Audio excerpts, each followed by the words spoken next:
Cordial saludo, mi nombre es Sheila Romalia Costa Rodríguez. En el día de hoy voy a presentar a través de este video el sistema de costeo de órdenes de trabajo. Así entonces voy a utilizar la metodología a desarrollar, vamos a determinar qué es, en qué consiste, cuál es el procedimiento para el registro contable. ¿Qué es? El sistema de costeo por orden de trabajo registra, resume, analiza e interpreta los datos del sistema de costos aquí utilizado.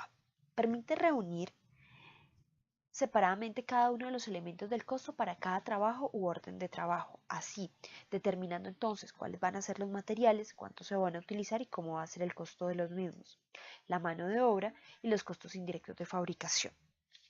Esto permite entonces que este sistema sea el más apropiado cuando los productos manufacturados se diferencien en cuanto al requerimiento de especificaciones dada por el cliente. Así entonces, este sistema es útil en constructoras, mueblerías, zapaterías y otro tipo de elementos en donde se hagan productos por órdenes a solicitud del cliente. Sobre los materiales. Entonces, nosotros vamos a encontrar materiales directos y materiales indirectos. Siendo entonces los materiales directos los que van a aplicarse sobre el producto efectivamente y se pueden identificar fácilmente. Los materiales indirectos no se identifican con facilidad y por ello van a terminar siendo parte de los costos indirectos de fabricación. Así entonces el proceso para entender el sistema de costos va a iniciar por varios procesos. El primero va a ser el proceso de adquisición, que los materiales que vamos a adquirir. Entonces vamos a hacer una readquisición, que este es un ejemplo de una de ellas, en donde vamos a determinar qué elementos necesitamos. Este es el solicitud de adquisición, entonces aquí se le está diciendo al área encargada de hacer la adquisición qué elementos se requiere y en qué cantidades. Si existiese una cotización al respecto, también se puede anexar a la misma. Sigue entonces la orden de compra. Se ha evidenciado que hay dificultades a veces entre la requisición y la orden de compra, toda vez que esto se ha tendido a confundir entre una y la otra. ¿Por qué? Porque la orden de compra ya la hace el área encargada de hacer todo el tema del trámite hacia el proveedor, mientras que la requisición simplemente es la solicitud de la misma empresa, de uno de los departamentos o de una de las áreas de la empresa hacia quien hace las adquisiciones. La orden de compra, como podemos ver, esta fue tomada de ejemplo de www.ejemplos.com/orden de compra. En ella entonces ya se determinan el precio unitario y el precio total, si se quiere está elaborado y cómo va a estar. Estas órdenes de compra entonces ya van dirigidas a los proveedores para que el proveedor entonces determine cuándo va a ser. En las mismas entonces se puede negociar también si hay descuentos por pronto pago o si por el contrario, cuando se está haciendo a crédito, si esto implica algún tipo de interés por esta compra.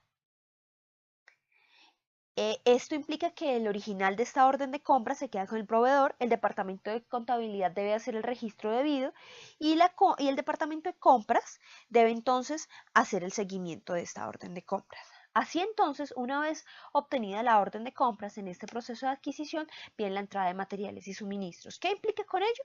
Que entonces estamos haciendo ya la entrada de los elementos que vamos a comprar. Entonces ya esto implica todos los procesos de ingresar a la bodega y entonces se debe determinar si los elementos están completos, cuál va a ser el orden en el que se van a colocar, si la calidad es la que solicitada y para ello entonces ya se está implicando con ello el trabajo de los procesos de calidad de la empresa. El procedimiento para el registro contable de esta entrada de suministros implica un débito a inventarios, materiales y suministros y un crédito al proveedor si la compra fue hecha a crédito o caja o banco si está haciendo el contado. Esto dependerá también de lo ya hablado, que es si se hacen o no descuentos o si se tienen o no intereses por el proceso de adquisición de estos bienes, de estos materiales. El proceso de producción. Esta ya es la segunda etapa, entonces, dentro de este sistema de costos. Entonces, para este proceso de producción ya viene la salida de materiales y suministros. ¿Qué implica ello? Que ya tenemos unos materiales en bodega, los cuales van a conformar las materias primas para nuestro proceso, y de allí vamos a comenzar a efectuar el resto del bien que vamos a transformar. Entonces, un ejemplo de esta salida de material es esta imagen que se le está presentando, en donde se dice la cantidad, las unidades y qué elemento va a ser, y si esto tiene entonces una remisión o una factura de solicitud, cómo va a hacerse. Esta salida de material ya implica todos los procesos del sistema de inventarios, sea que se tenga en la empresa por un sistema periódico, por un sistema perpetuo, y también implica entonces con ellos los sistemas de evaluación que van a corresponder entonces a un sistema de el primero que entra, el primero que sale, o el último que entra, el primero que sale, o un costo individual, un costo promedio, o un método detallado. Ya eso dependerá es de la evaluación que se haga al interior de la empresa y respecto de los costos. Asimismo, entonces se determinará cuál debe ser el inventario, el sistema, la evaluación de inventarios que se debe de utilizar. Así entonces el procedimiento del registro contable para el material y para la salida de material va a ser entonces un débito en la producción en proceso o una orden de materiales, sean ya directos o indirectos, y un crédito que va a ser a inventarios o materiales, porque como hemos visto, entonces ya estamos haciendo la salida de este inventario hacia el área de producción. Tengas en cuenta que aquí también se están indicando tanto los materiales directos como los indirectos, es decir, aquellos que no se pueden contabilizar fácilmente porque no son de fácil identificación en el bien a adquirir. Mano de obra. Ese es entonces el segundo de los elementos que nosotros entramos a identificar para el proceso de transformación en el sistema de costos. Mano de obra. Entonces puede ser al igual directa, que son los trabajadores que aplican su fuerza de trabajo directamente sobre el bien a transformar. Entonces podría ser la persona que arma las hormas en los zapatos, la persona que pega las cremalleras si se estuviesen haciendo unos bolsos, o la persona que hace específicamente los panes si fuera una panadería. Ahora, también tenemos la mano de obra indirecta. La mano de obra indirecta son todos aquellos trabajadores que no tienen conexión en la fabricación directa de ese bien. Eso implica entonces que pueden ser todos los de la parte administrativa, todos los de la parte de seguridad del trabajo, etc.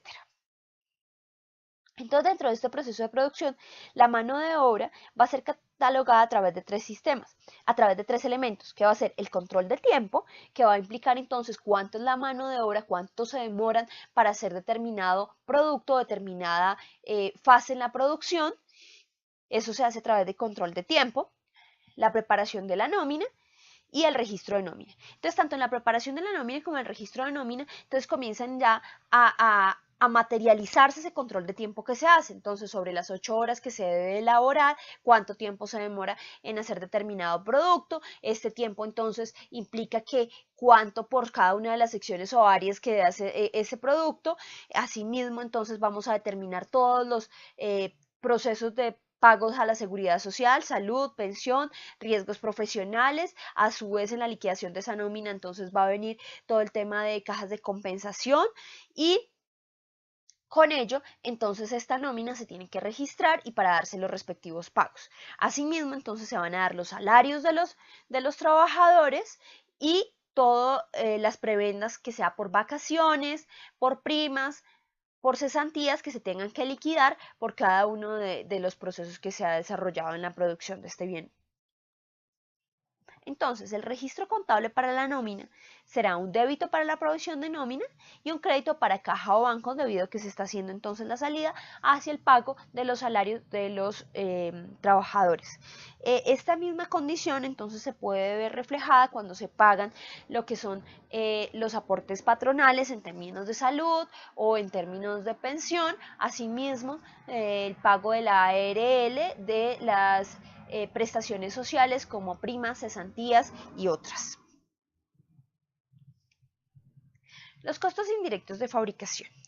Aquí entonces entramos a identificar lo que no es identificable fácilmente en los bienes. Es decir, tanto la mano de obra es fácilmente contabilizable y aún más los materiales, toda vez que los mismos son tangibles frente a los bienes que se están produciendo. Los costos indirectos de fabricación no cuentan con tal situación y por ello son todos aquellos costos que no puedo identificar, pero que a su vez me generan un aumento en ese valor sobre ese bien que se está fabricando. Entonces, los costos indirectos de fabricación pueden ser fijos, que son directamente proporcionales a las unidades producidas, pueden ser variables,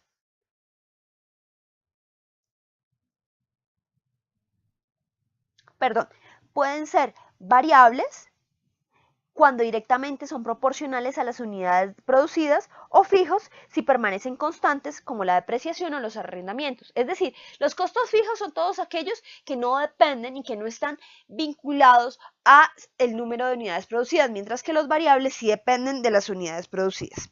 A su vez, entonces tenemos los costos mixtos, que tienen una parte fija y una parte variable, como pueden ser unos cargos fijos en términos de servicios públicos, y a su vez tendrán un componente variable que va a determinarse por la cantidad de producción, porque eso implica entonces un mayor movimiento de las máquinas, un mayor movimiento del gasto de combustible, todo ese tipo de elementos.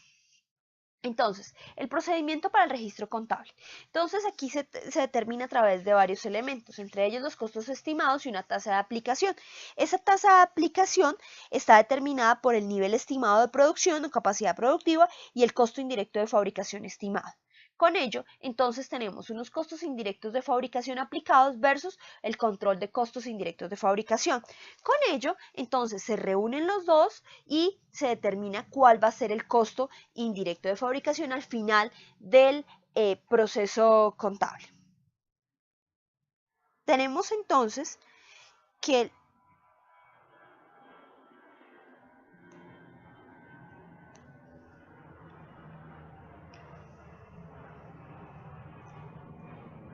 los costos indirectos de fabricación reales se van a debitar en la cuenta de control de costos indirectos de fabricación, se aplica en la medida en que la producción avanza. Es decir, en la medida que se van haciendo los registros contables diarios, ahí mismo se van aplicando estos costos indirectos de fabricación reales. A su vez, entonces, los costos indirectos de fabricación estimados se dividan en la cuenta de costos indirectos de fabricación a las órdenes de proceso contra la cuenta de costos indirectos de fabricación aplicados. El propósito de utilizar dos cuentas es que estos costos se debiten en la cuenta y al final entonces se permita realizar una diferencia que represente una sobreaplicación o una subaplicación, y entonces con ello se dé un saldo crédito en el primero de los casos, que es la sobreaplicación, o un saldo débito si es una subaplicación. Por último, entonces se representa cuál puede ser el ejercicio en una orden de producción. Para ello, entonces se está identificando el concepto, el material directo, la mano de obra directa y los costos indirectos. Para ello, determinar entonces una totalidad por el bien, una totalidad por las unidades y un costo unitario que correspondería ya entonces a la sumatoria de este material directo, mano de obra directa y los costos indirectos, los cuales se han debido determinar durante el proceso y una vez terminado el mismo, a fin de determinar la subvaloración o la